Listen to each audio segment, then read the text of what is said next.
யோசிச்சாக்க, மனிதன் நினைப்பதுண்டு வாழ்வு நிலைக்கும் என்று, இறைவன் நினைப்பதுண்டு பாவம் மனிதன் என்று. அடுத்த நாள் மாசம் 7ஆம் தேதி உனக்கு தேதி வச்சிருக்கனே, நீ எனக்கு இந்த ஆட்டம் போடுற? ஒவ்வொரு மனிதனும் அகம்பாவம், வீண் ஜம்பம், எவ்வளவோ இது ஆட்டிடியூட்ல அஹ், தன்னுடைய நிலையை உணராமல் வாழ்கின்றவர் தான் அதிகமான மக்கள் இருக்காங்க. அப்போ கடவுள் நினைக்கிறது வார்த்தை பாருங்க, இறைவன் நினைக்கிறது. மனிதன் நினைப்பதுண்டு வாழ்வு நிலைக்கும் என்று, இறைவன் நினைப்பதுண்டு பாவம் மனிதன் என்று. இந்த 2 வரிகள் போதும் கண்ணதாசனின் மேன்மை சொல்ல. ஏனைய கவிஞர்கள் எல்லாம் வக்கீல்கள் போல, கண்ணதாசன் மட்டும்தான் நீதிபதியாக காட்சியளிக்கிறார். நான் இருக்கும் நிலையில் உன்னை என்ன கேட்பேன்? இன்னும் நன்மை செய்து துன்பம் வாங்கும் உள்ளம் கேட்பேன். இதெல்லாம் சரியான சாதாரண வார்த்தையே கிடையாது சார். பகவான் ஒரு படைப்பை கொடுக்கும் போது நாமளே அவதாரம் எடுத்து போய் கொஞ்சம் எழுதி வரலான்னு கிளம்பி வந்தாதான் இந்த மாதிரிலாம் வரும்னு நினைக்கிறேன். சரிங்களா?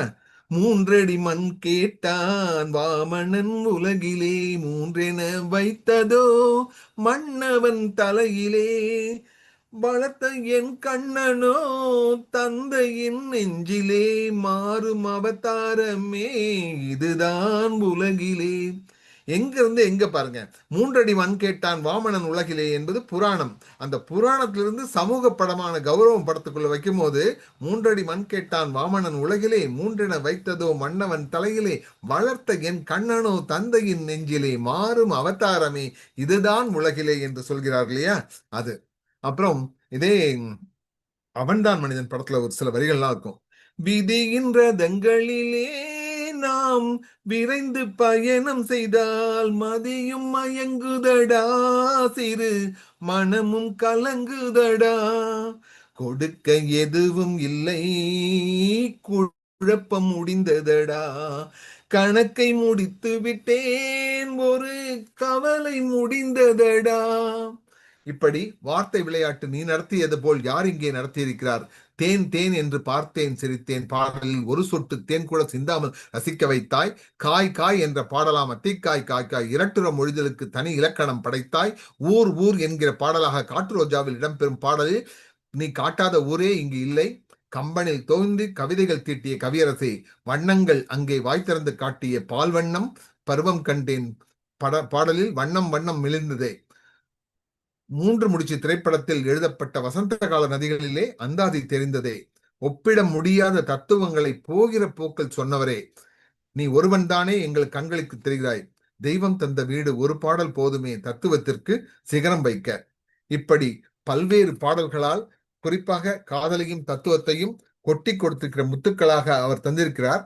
மனம் என்பது எவ்வளவு மனிதர்களுக்கும் பல்வேறு சூழ்நிலையில் வாழ்க்கையுடைய போக்கிலே நாம் எப்படி சிக்கிக்கொண்டு எவ்வளவு தூரம் பிரச்சனைகளையும் சமாளித்து வாழ்க்கையில வெற்றியை தொடுகிறோம் என்கிற போது, உணர்ச்சி சூறாவளியின் மைய மண்டபத்தில் மனம் படுகிற அத்தனை இன்ப துன்பங்களுக்கும் அர்த்த புஷ்பங்களை பாட்டு வரிகளில் படைத்து சென்ற பாவலன் தன் வாழ்க்கை வழியில் சந்தித்த அனுபவங்களை பாடல் மொழியாக மாற்றிடும் வித்தகம் தெரிந்தவராக.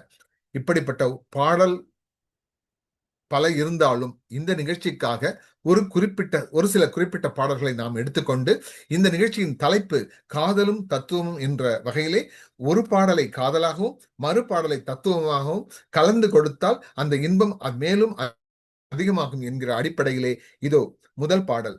ஒருத்தி ஒருவனை நினைத்து விட்டால், சாரதா திரைப்படத்திலே. ஒன்றன் பின் ஒன்று, ஒன்றை தொடர்ந்து ஒன்று, ஒன்றுக்காக ஒன்று, ஒன்றுடன் ஒன்று என ஒன்றிணையும் உறவல்லவா திருமணம் என்கிற பந்தம். 2 உள்ளங்கள் சங்கமித்து ஒருமித்து மேற்கொள்ளும் பயணம் இல்லறம். இடையில் உருவாகும் சங்கீதம் தாம்பத்தியம். வழி வழியாக வருகின்ற இந்த மரபிலே எந்நாளும் மாற்றமில்லை. வழக்கமான இந்த தொடரில் ஏற்படும் அனைத்தும் உள்ளடக்கிய ஒரு பாடலை கவியரசர் கண்ணதாசன் அளவிற்கேற்ற இசைக்கு அற்புதமான வரிகளை தந்திருக்கிறார்.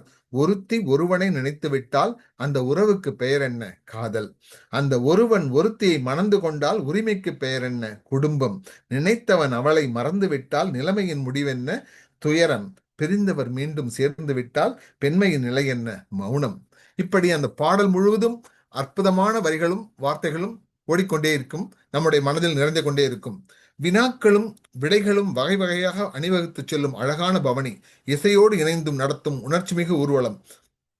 தெள்ளிய நீரோடை போல் அமைக்கப்பட்ட இப்பாடலை எழுதி முடித்தவுடன் கவிஞர் வெளியே வருகிறார். ஒருவர் கேட்கிறார், கவிஞரே இன்னைக்கு என்ன பாட்டு எழுதுனீங்கன்னு கேட்கிறார். இவர் சொல்ற, ஒருத்தி ஒருவனை நினைத்து விட்டாள். என்ன கவிஞரே, எப்ப பார்த்தாலும் இந்த பொம்பளைங்களுக்கே சப்போர்ட் பண்ணிட்டு இருக்கீங்க. ஒருவன் ஒருத்தியை நினைத்து விட்டாலும் எழுதலாம் இல்லையா, சந்தம் ஒண்ணும் மாறப்போறது இல்லையே அப்படின்னாரு. அது சரிடா, ஒருவன் எங்கடா ஒருத்தியை நினைக்கிறான் அப்படின்னு சொல்லிட்டு போடாரா. எப்படி அந்த, அதாவது பாடலில் மட்டுமல்ல, அந்த பாடலை பற்றி பேசுகின்ற தகவலிலும் கூட சுவைக்கின்ற இன்பம் நமக்கு கொட்டி கிடைக்கிறது. அடுத்தது தத்துவ பாடலுக்கு செல்கிறோம். அனுபவங்கள் நம் எல்லோருக்கும் தான் ஏற்படுகின்றன. அவற்றையெல்லாம் நம்மால் பாடலாக பல்லவிகளாக உருவாக்க முடியவில்லை. ஆனால் கண்ணதாசன் தனக்கு ஏற்பட்ட சுய அனுபவங்களை கூட பல்லவிகளாக பாடல்களாக மாற்றிடும் வித்தை அறிந்தவராக காட்சி தருகிறார். அவர் தந்த வரிகளை உச்சரித்து நடித்து காட்டும் நம் சிவாஜி கணேசன் அப்படியே இதற்காகவே அவதாரம் எடுத்தவர் போல் அந்த கடல் அலைகள் ஆர்ப்பரிக்கும் கடலோரத்தில் மனதின் பிரதிபலிப்பு இப்படித்தான் இருக்கும் என்று விளக்கம் தரும் இடம் மானுடத்திற்கான பாடல் இது என்பதை பறைசாற்றுகிறது. கெட்ட பின்பு ஞானம், பட்ட பிறகு தெளிவு என்பது உலக வழக்குதான். 6ஆம் அறிவை பெற்றிருந்தாலும் மனிதன் அனுபவத்தில் தான் பாடம் பெறுகிறான். எந்த ஒரு தவறுக்கும் மறுபிரதி எடுக்காமல் நம்மால் இருக்க முடிகிறதா? அதுவும் முடிவதில்லை. கவலை ஒரு பக்கம் மனிதனை ஆட்டிப்படைக்க, ஞானக்கடலில் முத்தெடுக்க, அனுபவ அலைகளில் தாக்குதல் தேவை. இன்னும் வேண்டும், இன்னும் வேண்டும் என்று இன்பத்தை நாடும் இதயம் தொடங்கும் போதே எதிர் திசையில் துன்பத்தின் வீச்சு தொடங்கிவிடுகிறது. அறிவு வளர்ந்திருக்கிறது என்று மனம் நினைத்த போதும் அது போதுமானதாக இல்லை என்று கால கணக்கு விடை தருகிறது. எந்த ஒரு மனிதனும் விதிவிலக்கு பெற முடியாமல் நடக்கும் விசித்திர விளையாட்டு இந்த வாழ்க்கை. எல்லாம் முடிந்த பின்பு வந்த வழி தவறென்ற அறிகின்ற மனம் அவ்வழியை தேர்ந்தெடுக்கும் போது தடுமாறுகிறது. குறித்து பார்ப்பதா என்று எண்ணி பார்த்தால் அணுவை கூட பிளந்து அதிலிருந்து சக்தியை உருவாக்குகின்ற அறிவியலை நாம் கண்ணுறுகிறோம், உணர்கிறோம், பயன்படுத்துகிறோம். அப்படி இருக்கும்போது இந்த பாடல் ஒரு வரி இருக்கிறது, எறும்பு தோலை குறித்து பார்க்க யானை வந்ததடா. இது சிறு வயதில் இருக்கும்போது அர்த்தமே புரியல. இப்படி எறும்பு தோலை எப்படி உரிக்க முடியும், அதுக்குள்ள எப்படி ஞானம் வரும்லாம். அப்போ அணுவை அணு என்பது எவ்வளவோ சிறிய பொருள், அதுக்குள்ள அதை பிளக்கும் போதுதான் சக்தி வெளிப்படுகிறது என்கிறார்கள். அப்படி அறிவியலையும் உற்று நோக்கும் போது இந்த வரி சரியாகிறது. திராவிட முன்னேற்ற கழகத்திலிருந்து கவிஞர் அவர்கள் வெளியே வந்த பிறகு எழுதிய முதல் பாடல் இந்த பாடல். இந்த பாடலுக்கு ஒரு பெயர் உண்டு, சட்டி சுட்டதடா கை விட்டதடா.